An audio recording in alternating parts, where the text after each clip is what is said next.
J'espère que vous n'êtes pas de ceux qui pensent que logique chinoise est un oxymore. Oh, ne riez pas, il nous a fallu des siècles pour cesser de mépriser ce que nous ne comprenions pas. Tenez, voici une citation du 19e qui nous servira d'épouvantail. La langue chinoise, avec sa structure inorganique et incomplète, n'est-elle pas l'image de la sécheresse d'esprit et de cœur qui caractérise la race chinoise? Ernest Renan, 1864, en français, dans le texte. Vous vous souvenez de Matteo Ricci, le premier jésuite à s'être implanté en Chine? Il était persuadé de l'universalité de la logique d'Aristote et de la supériorité de la méthode axiomatico-déductive d'Euclide. Il n'a pas ménagé sa peine pour en convaincre ses interlocuteurs chinois.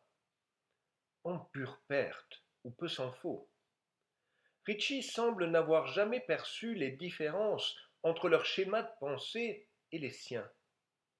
Il a toujours considéré les Chinois comme incapables de comprendre, a fortiori de produire, un raisonnement logique. Et son opinion, pour biaisée qu'elle ait été, a prévalu en Occident pendant au moins 3 siècles. C'est d'autant plus absurde que, au moins à leur naissance, le parallèle historique entre les logiques grecques et chinoises est vraiment saisissant.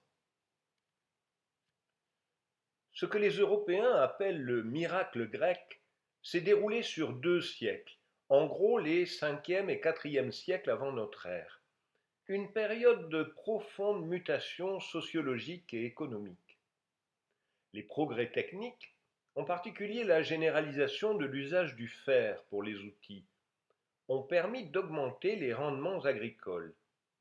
Ils ont aussi conduit à des modifications dans la stratégie militaire.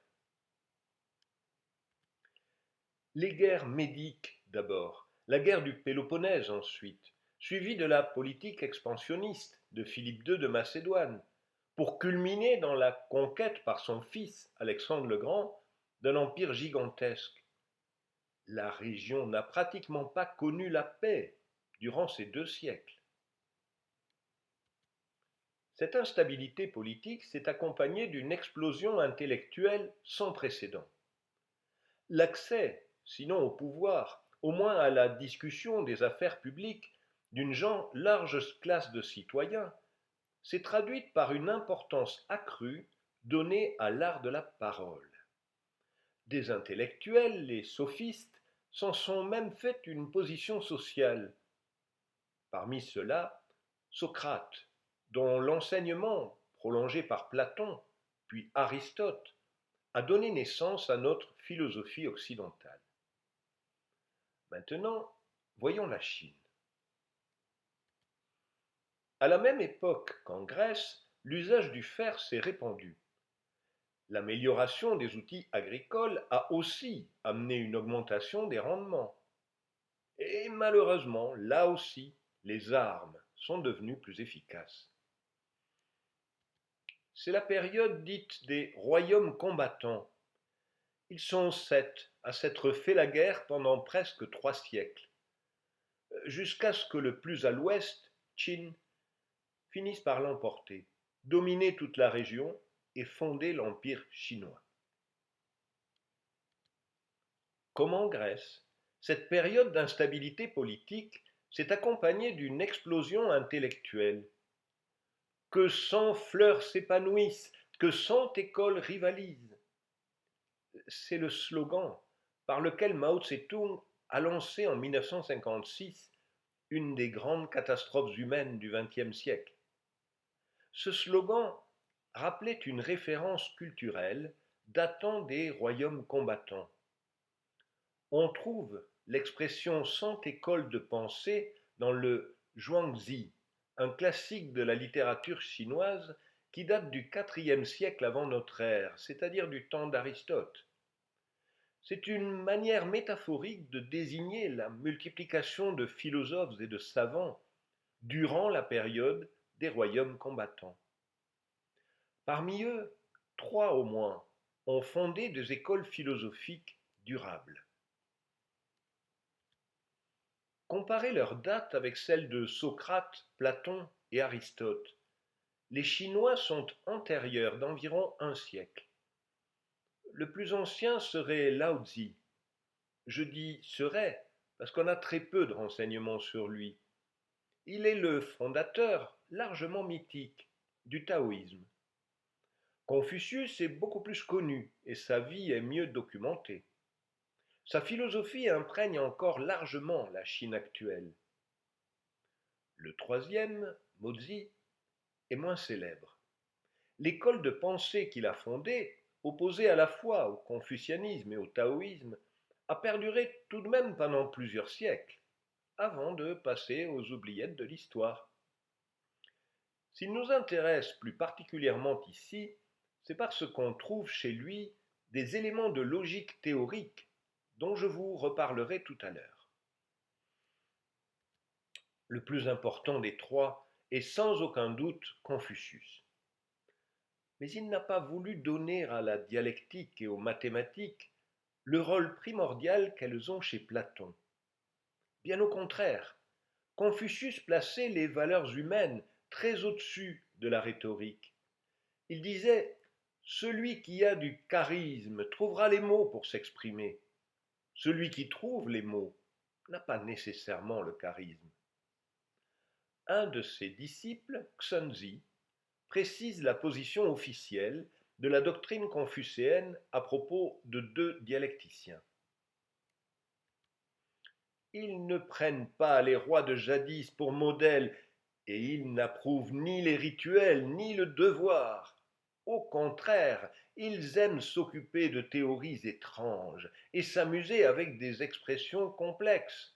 Ils sont intelligents mais sans générosité. Ils sont de bons débatteurs mais sans utilité. Ils font beaucoup de vent mais réalisent peu. On ne peut pas les prendre pour guides dans la pratique du gouvernement. Voilà, tout est dit.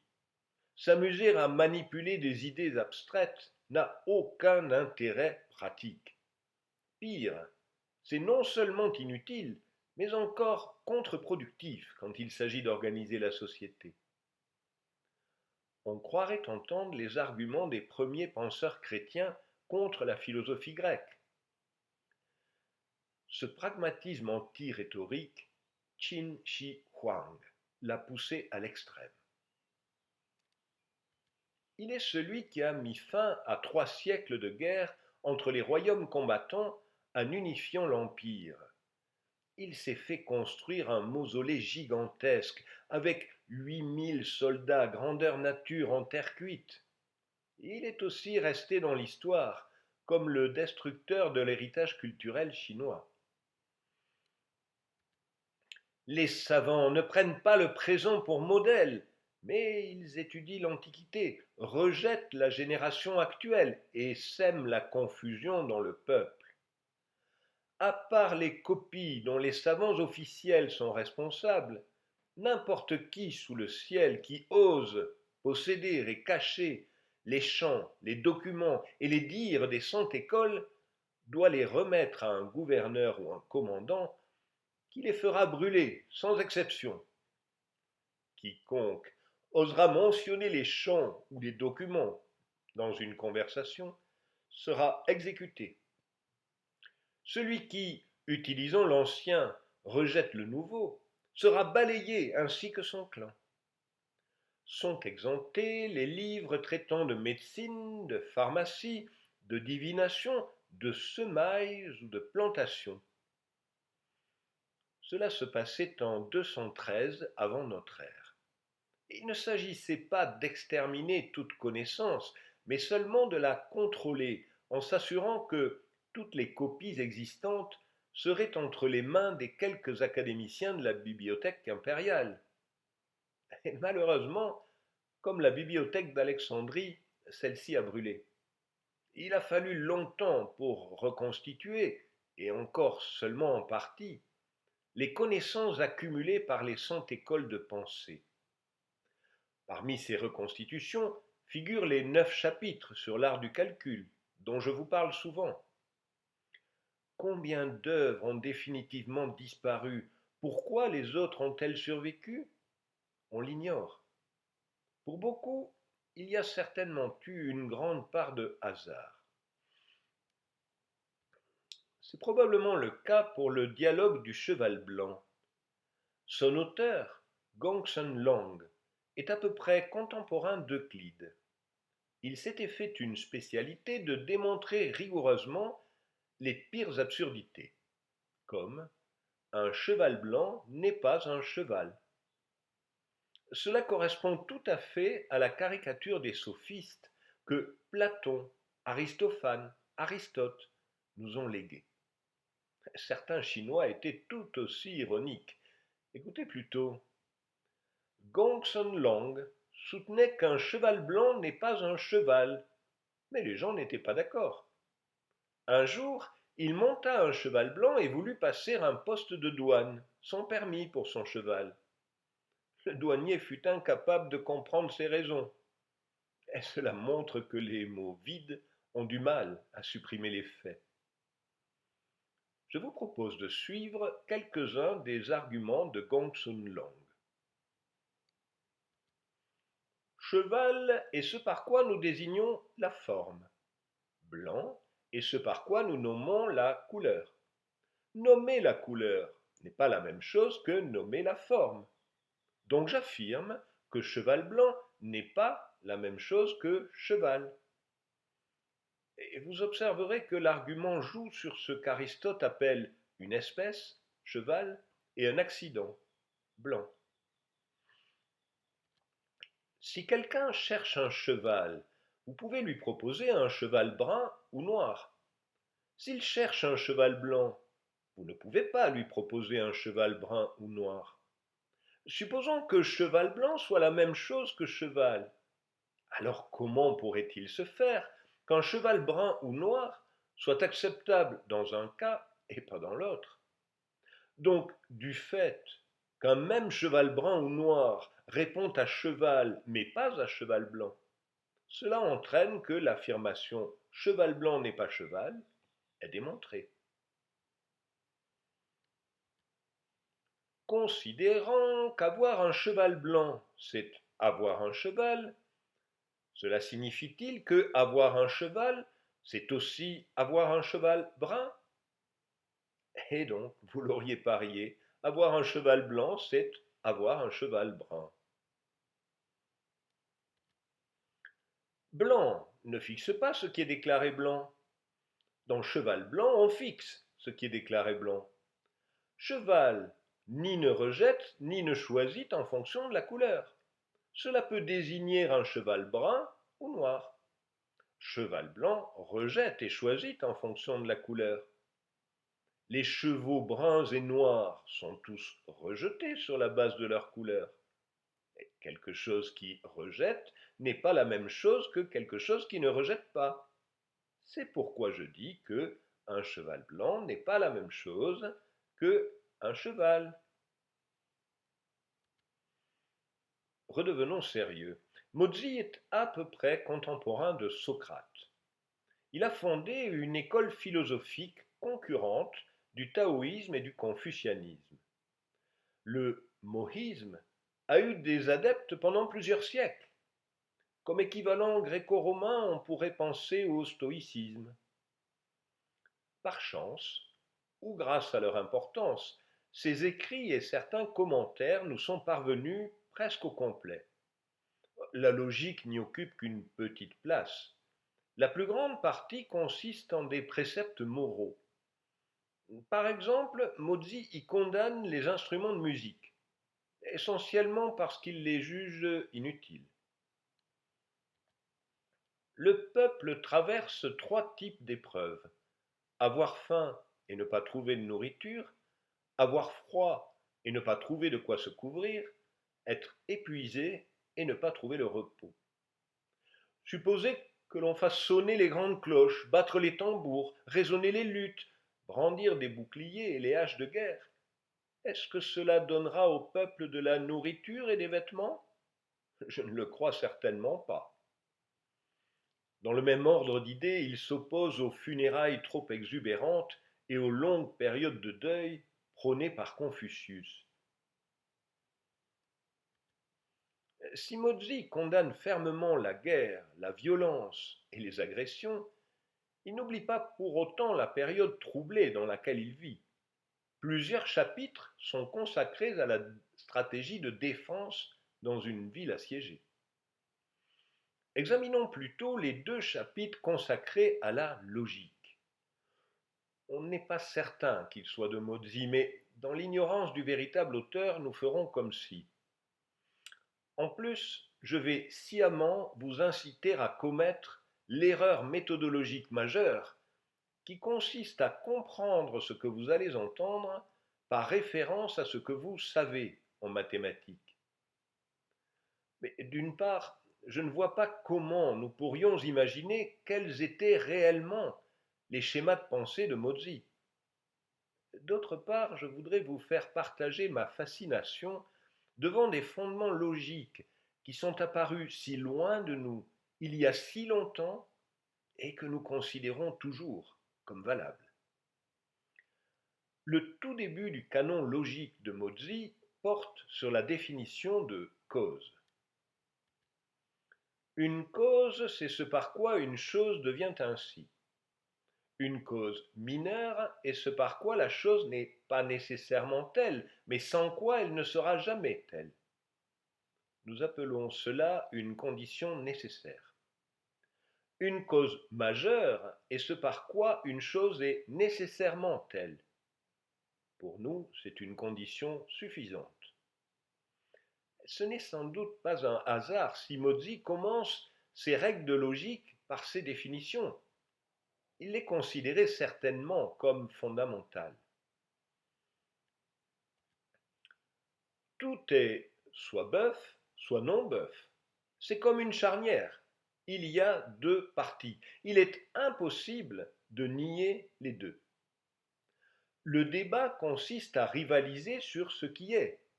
L'un dit bœuf, l'autre dit non bœuf. Les deux ne peuvent pas être vrais, donc l'un des deux ne l'est pas. C'est ce que nous appelons le principe du tiers exclu, le point de départ de la logique d'Aristote. Quand des choses sont rassemblées sous le même critère, cela réalise une classe. Par exemple, rassembler tous les carrés. L'explication réside dans le fait d'être carré. Quand des carrés réalisent une classe, ils ont tous le même critère, bien qu'étant différents. Que certains soient en bois, d'autres en pierre, n'empêche pas qu'ils soient regroupés comme carrés. Toutes les choses vont ainsi. Souvenez-vous des catégories d'Aristote et du problème des universaux. Il n'a été résolu en Occident qu'avec l'émergence de la notion d'ensemble et de classe d'équivalence, tout récemment. Droit, c'est être aligné. De même longueur s'épuisent l'un l'autre quand ils sont tenus droits. Le centre est le lieu à partir duquel ils sont de même longueur. Circulaire, c'est avoir les mêmes longueurs depuis un unique centre. Un compas le décrit jusqu'à ce que la ligne se rejoigne. Vérifiez dans les éléments, je ne trouve pas que la définition d'Euclide soit plus rigoureuse que celle-là. Une limite est une borne qui ne permet pas d'autre avancée par une longueur mesurée. Quand une borne n'admet aucune nouvelle longueur mesurée, il y a une limite. Quand une nouvelle longueur mesurée est possible, il n'y a pas de limite. Les histoires d'analyse sur ce même site vous diront le temps qu'il a fallu en Occident pour appréhender correctement la notion de limite. Ce qui suit vise explicitement la philosophie taoïste, pour laquelle il est inutile d'être savant. Disons qu'apprendre n'apporte rien. Prenez quelqu'un qui ne le sache pas et à qui vous allez l'enseigner. Il saura ensuite qu'apprendre n'apporte rien, alors qu'il ne le savait pas. Vous le lui aurez donc apporté. Donc, penser qu'apprendre n'apporte rien est contradictoire. Je vous parle assez souvent de l'importance des paradoxes, en particulier des paradoxes d'autoréférence. Celui-ci en est un exemple. Ils sont apparus en Grèce, probablement chez les sophistes, à peu près à la même période qu'en Chine. Étonnant, non? Si j'avais une morale à tirer de cette histoire, ce serait la contingence des cultures. Voyez comment, à partir de points de départ aussi proches, la logique grecque et la logique chinoise ont divergé ensuite. Imaginez que Mozi ait été grec, et si Confucius avait été à la place de Platon, et si l'Église catholique n'avait pas assimilé l'héritage d'Aristote. Et si j'arrêtais de poser des questions idiotes?